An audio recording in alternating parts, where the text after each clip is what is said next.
మీరు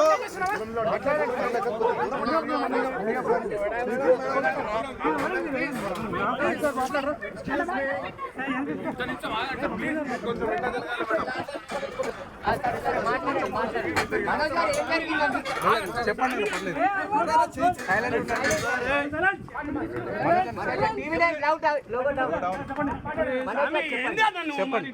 పర్లేదు చెప్పండి మనకి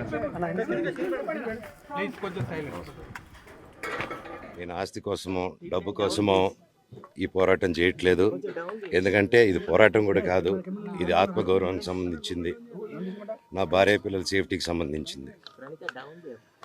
ఇది నాతో ఒక మగాడిగా నాతో డైరెక్ట్గా వచ్చి నాతో ఏం చేసినా పర్వాలేదు.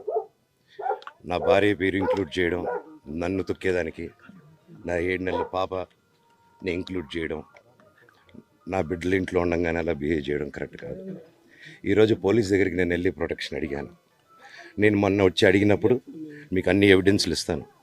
ఎస్ఐ గారు ఇక్కడి నుంచి వచ్చి నేను ఇస్తాను సార్ ప్రొటెక్షన్ చూపించాను. బౌన్సర్లు అందరూ అక్కడికి దాక్కున్నారని చూపించాను. అది కొంచెం చూసి ఓకే సార్ మీరు ధైర్యంగా ఉండండి, మేము ఎక్కడికి వెళ్ళట్లేదని చెప్పి మాట్లాడి పారిపోయారు.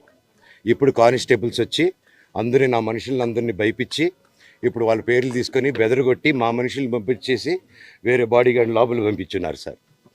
ఏం జరిగిందండి అసలు? గొడవలు జరగదు కాదు సార్. ఫస్ట్ డిపార్ట్మెంట్ ఎందుకు వన్ సైడ్ తీసుకుంటున్నారు? కంప్లైంట్ తీసుకున్న తర్వాత వాళ్ళకి ఏ అధికారం ఉంది? నా ప్రొటెక్ట్ చేసే మనుషుల్ని పంపించేదానికి అధికారం ఏముంది?